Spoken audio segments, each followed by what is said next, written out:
Welcome back, UK to Ukraine. I'm putting my money where my mouth is and moving country to live in Ukraine. In about 2 months' time, I'll arrive. I've left my job and my house, and I'm going there in an act of protest against authoritarianism, against imperialism, against people like Vladimir Putin, Donald Trump, who want to destroy the world order that was established after the World War II. So please, if any support, I'll be very grateful if you can like, comment, share, subscribe on the channel, and hopefully it's going to help me to do some cool things in the future when I get to Ukraine, regarding sort of fundraising and providing aid on the ground, like to the people who need it, direct from people like yourselves who might be viewing this video. Anyway, I thought I would start just with this little clip of Zelenskyy I stumbled upon earlier.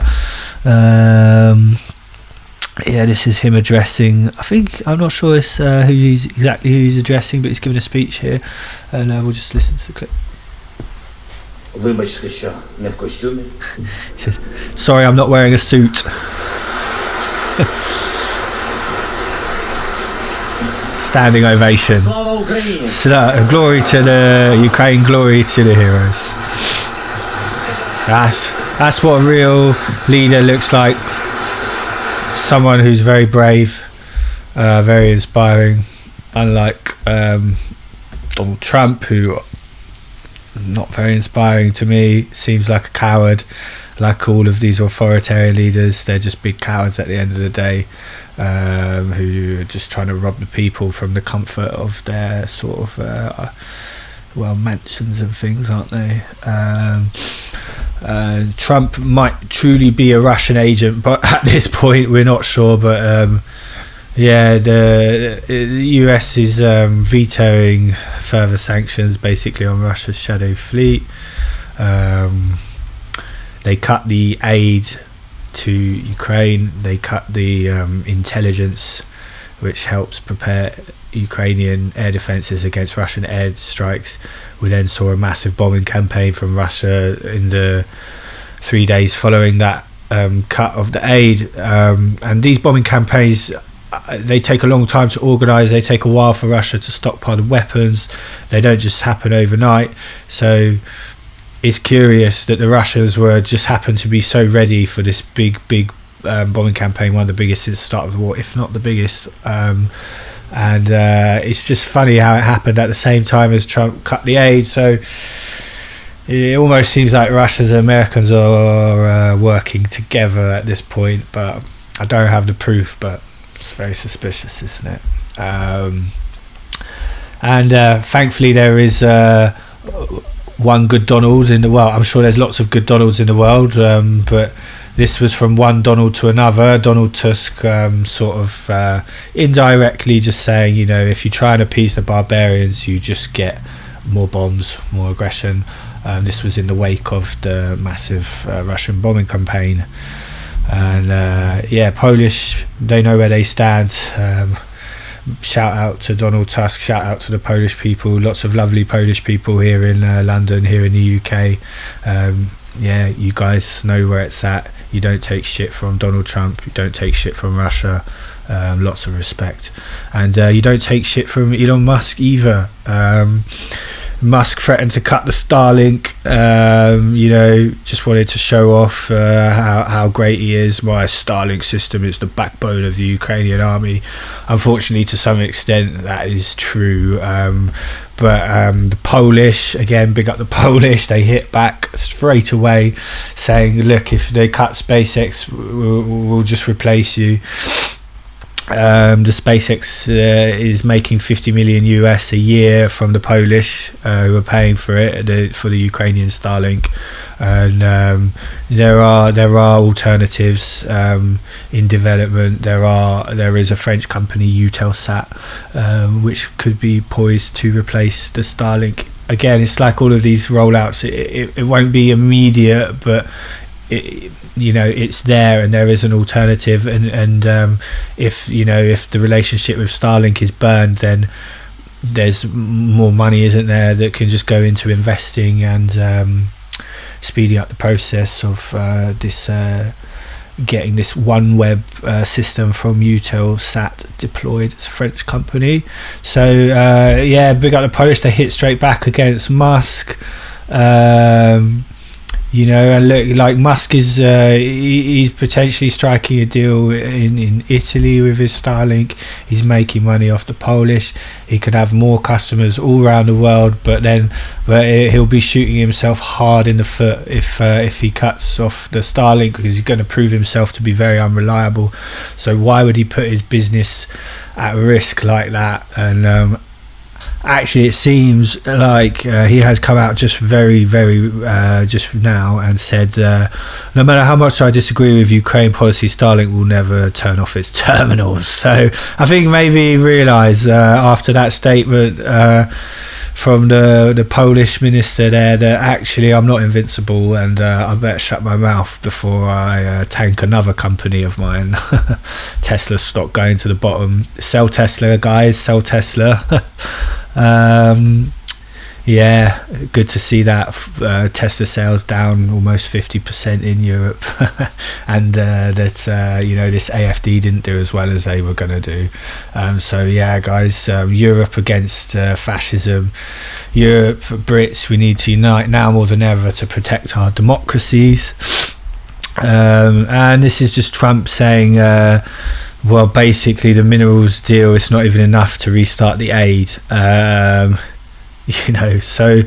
So what was all that fighting in the White House about? Either, we're going to cut the aid because you didn't make the deal, but even if you made the deal, we were going to cut the aid anyway, basically, is what they're saying. So, and now he's just saying it out loud. So I think they're playing very, very tough, aren't they? They're playing very hard to get the Americans before this Saudi Arabia peace summit this coming week with Ukrainians and Americans in Saudi Arabia.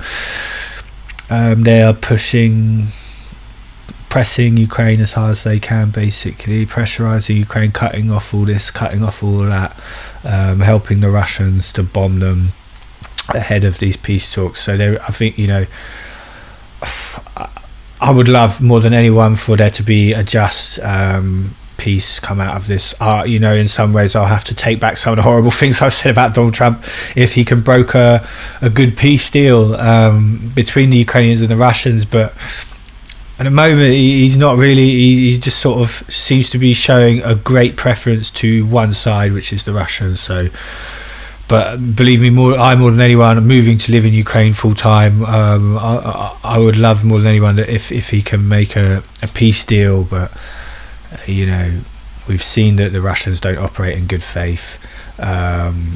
Since in the recent weeks, Lavrov has come out and stated that they want all this extra territory off of Ukraine, which they don't hold, and they've got really no chance of conquering. But as part of the peace deal, like they wouldn't accept anything less than Russian control over the whole of the Donbass and the whole of the Zaporizhia Oblast and the whole of the Kherson Oblast, which is just, they're never going to get that militarily. It's a wild claim, but yeah, so I just hope this Saudi Arabia summit I hope they're not just trying to mug Zelenskyy, basically, and mug Ukraine, a bit like that first minerals deal that Trump tried to put out for rob the Ukrainian people blind in their time of need. He's clearly a man of very few morals, isn't he? He's best friends with Epstein. He's a convicted felon. You can see he's got no morals. He just cares about money, doesn't he? The more money for him, the better. And I think that seems to be JD Vance as well, really. Just another one of these guys who he's lying to his own people, and just lie through the teeth, and then take all the money. He reckons by they say like countries like Ukraine are getting fat off American money, right?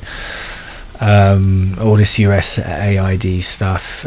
Countries like that benefit from that are just getting fat off this American money, while people like good working Americans in places like Pennsylvania are suffering. But really, it's just this classic. It's just this classic tactic of rob the people, make them poor. When they're poor, they're angry. When they're angry, you blame it on the foreigners. That's like classic sort of authoritarian fascism tricks, isn't it?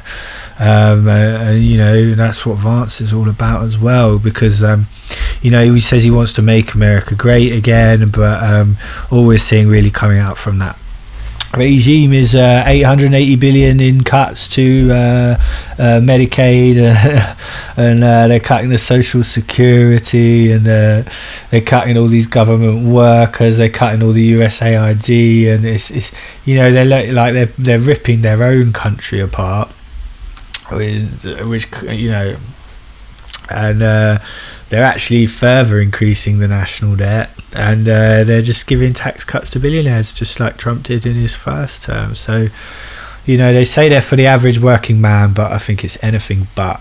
And it's just this classic. They just lie so hard. You can literally take the things they say and completely reverse them, and that's what the truth is. It's like calling Zelenskyy a dictator and stuff, isn't it? And Vance was complaining that he can't take his little 3-year-old girl skiing in peace because these damn Ukraine protesters are there, and they're ruining our good time. And I was reading that story, and then I was reading this story. Vance has got a little 3-year-old daughter who can't go skiing in peace, and this is an 8-year-old Ukrainian girl who Alexandra Pascal, who lost her leg due to a Russian rocket strike, and despite this horrific injury, she's picked herself up, and after a year is competing again in gymnastics and winning medals. So it's that's just a perfect example of the Ukrainian unbreakable spirit, isn't it? And like I don't know, I wonder if Vance if he sees this sort of thing, and does he care? But probably not. So that's the spirit of the Ukrainian people that makes them so strong, makes them so defiant against all odds. They keep coming back, they keep fighting, and they're doing great things no matter what you throw at them. So that's why I'm backing Ukraine. I support Ukraine, and I'm willing to put my myself on the line, my own physical safety, by going to live in Ukraine. You should do everything you can to support them. Please, if you can, support me with any likes and comments, subscribe to the channel. It's going to help me in the future when I get to Ukraine to do fundraising and hopefully do some like aid work out there, so that would be nice. EU's getting its act together, better late than never, I suppose. They've realised, we are actually screwed if Ukraine falls, and Americans aren't coming to save us. So they've done 800 billion of defence expenditure is what they're planning to spend. It's good. It just needs to be fast moving, doesn't it? I just hope it's going to be fast moving, but I'm glad they're doing it. I think they realise that without Ukraine, they're next on the list, and if America's not supporting them, and if America is going to be working with Russia potentially to strengthen Russia with all this Arctic explorations, then I think Europe is starting to wake up and we're next. And you really, if you want the free democratic world to survive, this is what Europe needs to do. Like, Europe and Ukraine are now the champions of the free democratic world, and they need to stand up and fight as hard as they can. And if they do, they'll will win. Because history shows, you know, these authoritarian, from like a logical point of view, these authoritarian regimes are always very flawed, and in the end they're always very fragile. But it just takes that the people stand up and work together to fight against them for the common good, and the countries have to put their kind of make some personal sacrifice, but so they can work together for the common good against the you know, these authoritarians, these fascists. And in the end they always win, because fascists just surround themselves with yes men, and you know, they root out competition, don't they, within their own country. Anyone who's smart, anyone who's promising enough to challenge them, these, you know, they kill them, or they get rid of them, put them in jail, silence them somehow, you know, they get to them. And they build these very weak regimes around themselves that are just based on like one guy at the top who thinks he's the god, and everyone just saying yes sir to him. So in the end they're actually a lot more fragile than a system where people are working together for the common good. So yeah, if EU gets its act together, works together, they'll easily wipe the floor with Russia. And then America's gonna be looking at you know, then actually they'll be in a stronger position than even America, because EU will have a strong military, they'll rearm, they'll have all this, they're going to produce it all in house. So they'll have their own defense industry, and actually at the same time Trump might run the American economy into the ground.